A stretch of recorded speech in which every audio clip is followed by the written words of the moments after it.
Assalamualaikum warahmatullahi wabarakatuh. Kami dari kelompok 6 yang beranggotakan pasukan Ninjas Mardiri NIM dengan NIM 20142005, Larissa Syajida dengan NIM 20142012, Siti Maryam dengan NIM 20142025, Febria Cahyani dengan NIM 20142037. Kami di sini akan membacakan materi tentang pegadaian syariah. Yang pertama yaitu tentang pengertian pegadaian syariah. Menurut Kitab Undang-Undang Hukum Perdata pasal 1150, gadai adalah suatu hak yang diperoleh seorang yang mempunyai piutang atas suatu barang bergerak.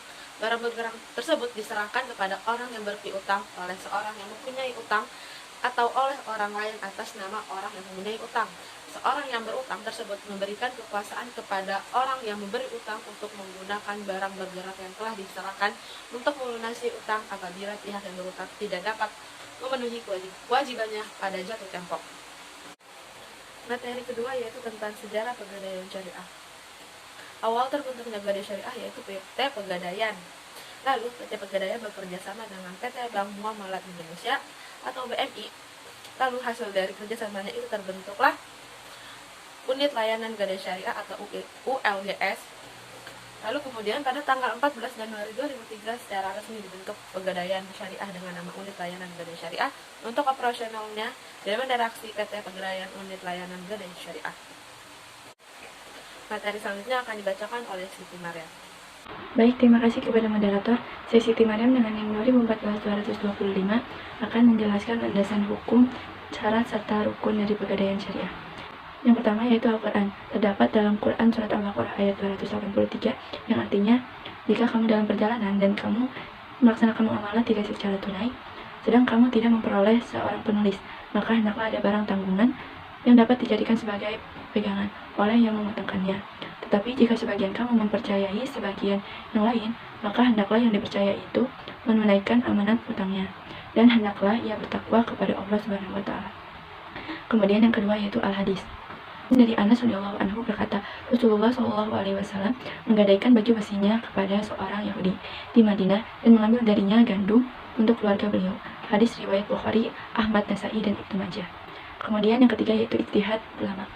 Perjanjian gadai yang diajarkan dalam Al-Quran dan hadis itu dalam perkembangan selanjutnya dilanjutkan oleh para fuqaha dan jalan ijtihad dengan kesepakatan para ulama bahwa gadai diperbolehkan dan para ulama tidak mempertentangkan kebolehannya. Kemudian yaitu rukun dan syarat pegadaian syariah. Untuk rukun pegadaian syariah yang pertama itu ada rahan. Yang menggadaikan adalah orang yang telah dewasa, berakal, bisa dipercaya, dan memiliki barang yang digadaikan. Kemudian yang kedua yaitu al-murtahin, yang menerima gadai adalah orang, bank, atau lembaga yang dipercaya oleh rahin untuk mendapatkan modal dengan jaminan barang gadaian. Yang ketiga yaitu al-marhun atau rahan, barang yang digadaikan. Barang yang digunakan rahan untuk dijadikan jaminan untuk mendapatkan uang.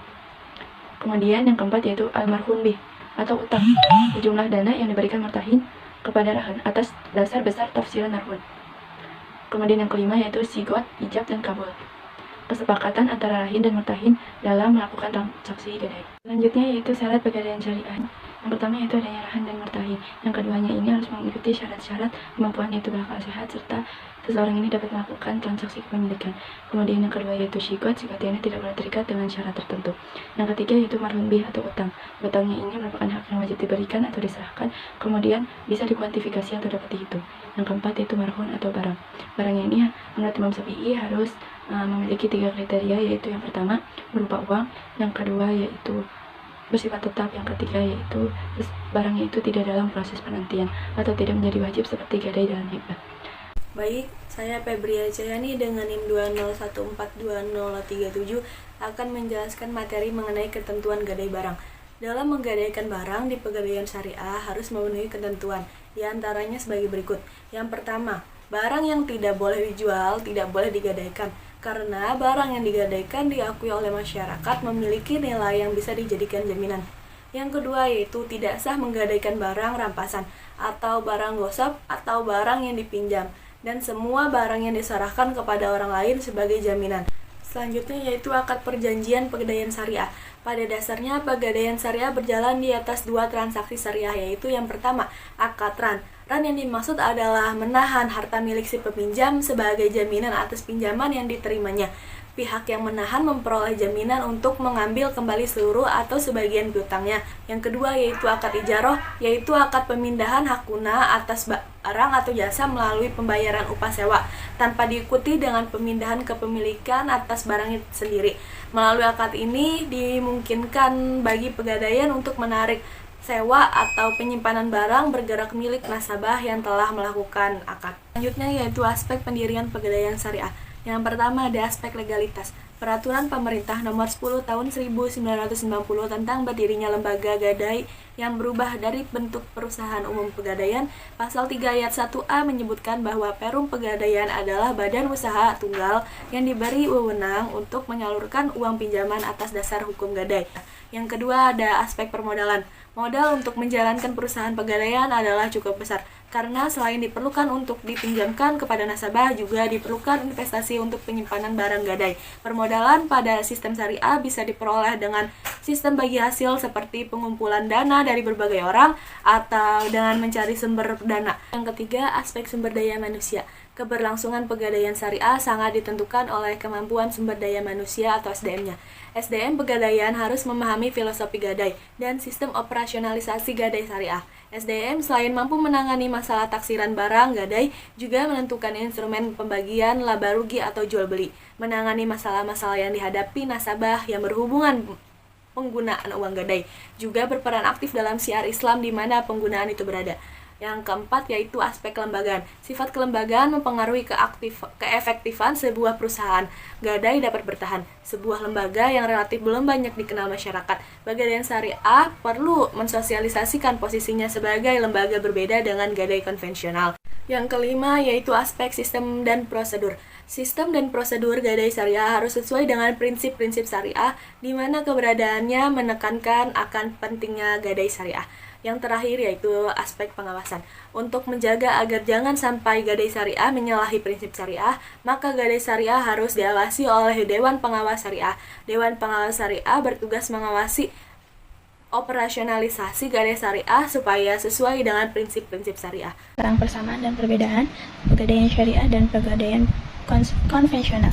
Yang pertama ada persamaannya, hak gadai atas pinjaman uang. Yang kedua, adanya agunan sebagai jaminan utang. Yang ketiga, tidak boleh mengambil manfaat barang yang digadaikan. Yang keempat, biaya barang yang digadaikan ditanggung oleh para pemberi gadai. Dan yang terakhir, apabila batas waktu pinjaman uang habis, barang yang digadaikan boleh dijual atau dilelang. Nah, sekarang perbedaannya. Yang pertama ada ron dan dalam hukum Islam dilakukan secara sukarela atas dasar tolong-menolong tanpa mencari keuntungan secara batil. Sedangkan gadai menurut hukum perdata di samping berprinsip tolong-menolong juga menarik bunga atau sewa modal.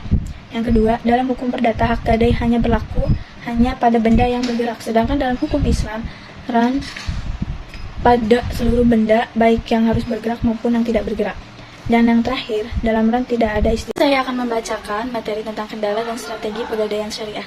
Kendala pegadaian syariah, yang pertama ada pegadaian syariah relatif baru sebagai suatu sistem keuangan. Oleh karenanya menjadi tantangan tersendiri bagi pegadaian syariah untuk mensosialisasikan syariahnya.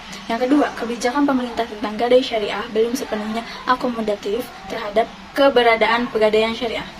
Selanjutnya ada strategi dari pegadaian syariah. Yang pertama, lembaga pegadaian syariah dalam menjalankan usahanya harus tetap mendasar pada prinsip-prinsip syariah, karena sebagian besar nasabah memiliki pegadaian syariah dengan alasan transaksi yang dilakukan sesuai dengan syariah.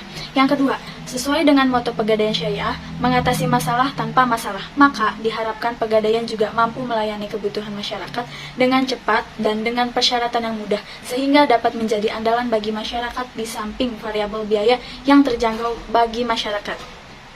Yang ketiga, faktor lokasi yang strategis sangat menentukan bagi masyarakat atau nasabah untuk mengakses jasa layanan. Oleh karena itu, dapat direncanakan untuk mendirikan kantor pegadaian syariah yang tersebar merata dan berada pada lokasi yang strategis. Yang keempat, pegadaian syariah diharapkan menyediakan gudang penyimpanan yang memadai sehingga dapat melayani seluruh nasabah dengan berbagai macam jenis barang yang dititipkan. Selanjutnya, pelayanan terhadap masyarakat harus ditingkatkan sesuai dengan prinsip tolong-menolong dan berbuat baik kepada sesama saudara. Dan yang terakhir, perlu dilakukan sosialisasi yang lebih gencar kepada masyarakat melalui media-media promosi yang ada. Nah, cukup sekian materi dari kelompok kami. Kurang lebihnya mohon maaf. Wabillahi taufiq wal hidayah. Wassalamualaikum warahmatullahi wabarakatuh.